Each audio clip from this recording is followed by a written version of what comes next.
Finally after 7 months Gojo वापस आ चुका है, लेकिन वैसे नहीं जैसे तुम उसको जानते थे, क्योंकि अब गोजो की बॉडी के अंदर एक सर्टेन पर्सन है जो कि और कोई नहीं बल्कि यूटा ओगोत्सु है। एंड वो फाइनली वापस आ चुका है, लेकिन गोजो नहीं बल्कि यूटा, क्योंकि यूटा उसकी बॉडी के अंदर है केंजाकू की टेक्निक से। तो आइए फटाफट इस वीडियो को स्टार्ट करते हैं, लेकिन उससे पहले अगर तुम्हारे चैनल पहली बार है और तुमने सब्सक्राइब नहीं किया हुआ है फटाफट से कर लो। चैप्टर की शुरुआत हम देखते हैं यूजी को, जो कि अभी तक सुकुना के हार्ट को क्रश करने में लगा पड़ा है और वो सोच रहा होता है कि वो उस सुकुना को पूरी तरह से खत्म कर देगा, उसके हार्ट को क्रश कर देगा। और साथ ही भी जैसे सुकुना डोमेन एक्सप्रेस बोलता है, वो देखता है कि गोजो उसके पास खड़ा है, लेकिन वो यकीन नहीं करता और वो सोचता है कि ये तो बिल्कुल ही इम्पॉसिबल है। और इसके बाद वो यूजी को पंच करके एकदम साइड कर देता है। फिर वो एक्सेप्ट करता है कि कुछ तो गड़बड़ है यहाँ पे, और वो देखता है कि सामने खड़ा है उसके गोजो, बट उसकी बॉडी के अंदर है यूटा। और वो बोलता है कि यूटा ओगोत्सु, मैंने बिल्कुल नहीं सोचा था कि तू ऐसा कुछ कर सकता है, इतनी आगे तक गिर सकता है इस बैटल के अंदर। और इसके बाद हम देखते हैं एक फ्लैशबैक को, जहाँ पे यूटा बता रहा होता है कि वो कैसे गोजो की बॉडी के अंदर जा सकता है और कैसे इस वाले प्लान को वो यूज करेंगे।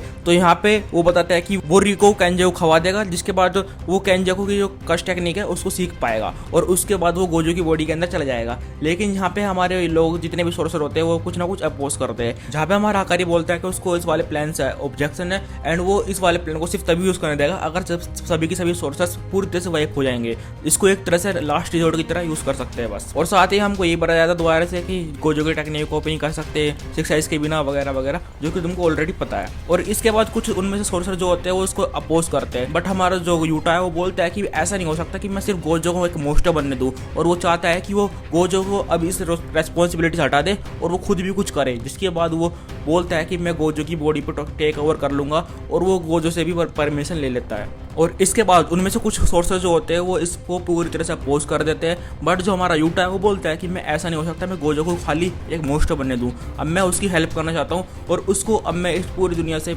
आज़ाद करना चाहता हूं। और बोलते हैं कि अगर गोजो मरता है तो मैं उसकी बॉडी पे कब्जा कर लूंगा, या फिर बोलूँ उसकी बॉडी को पोजेस कर लूंगा। थोड़े से चक्कर रह जाते हैं, बट जो गोजो है वो बोलते हैं कि अगर कुछ ऐसा होता है तो कंट्रोल ले सकता है, मैं तेरे को पूरी तरह से परमिशन देता हूँ। बट वो बोलता है कि ऐसा नहीं होगा कि मैं हारूंगा ही हारूंगा, वो बोलता है कि मैं हारूंगा नहीं। और साथ ही में गोजो बताता है कि अगर वो इस बैटल को हारता है तो जो हमारा ये बुढ़ा है ये पूरे जुजुत्सु काइसेन की जो हमारे स्कूल्स है उनको पूरी तरह से अच्छी तरीके से रखेगा, और जो हमारी जुजुत्सु काइसेन की वर्ल्ड है उसमें कभी फिर दोबारा से शिबुया जैसे इंसिडेंट नहीं होंगे। साथ ही में वो अपने स्टूडेंट्स को बोलता है कि तुम यहाँ से निकल लो, क्योंकि वो नहीं चाहता कि ऐसा उसको बिल्कुल भी ब्लड वाली फाइटिंग यहाँ पे देखने के लिए मिले अपने स्टूडेंट्स को। बट जो स्टूडेंट्स है वो बिल्कुल भी यहाँ से जाने का नाम नहीं ले रहे। और इसके बाद हम देखते हैं यूटा के एक दोस्त को, जो कि कुछ सुगर की टाइप की टेक्निक यूज कर रहा है, जिसको हमारी सोको ने अपनी टीम के अंदर ले लिया है, मेडिकल की टीम के अंदर। और इसके बाद हम देखते हैं कि जो यूटा है वो पूरी तरह से कटा हुआ है बीच में से, और वो किससे कटा था, हमारे वर्ड कटिंग स्लैश से, जो कि मैंने इस वाले शॉर्ट के अंदर बताया हुआ था कि यूटा बीच में कट चुका है, लेकिन किसी ने शायद यकीन करा होगा। और वो हम देखते हैं कि यूटा मरने वाला होता है, वो बस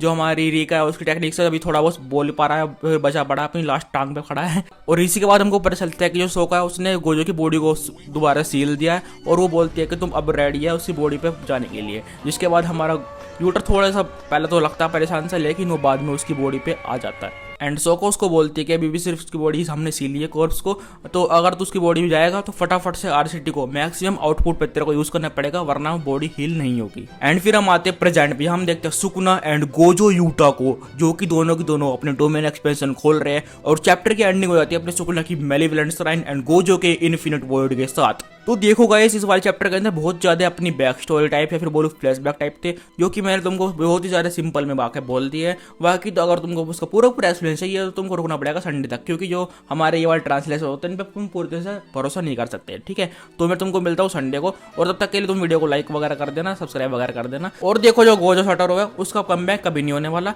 क्योंकि उसकी बॉडी के अंदर तो अपना यूटा आ चुका है। तो फटाफट से जाकर जितने भी लोग थ्योरी बनाएंगे आगे जाके उनकी वीडियो को मत ही देखना, तुम्हारे लिए अच्छा होगा।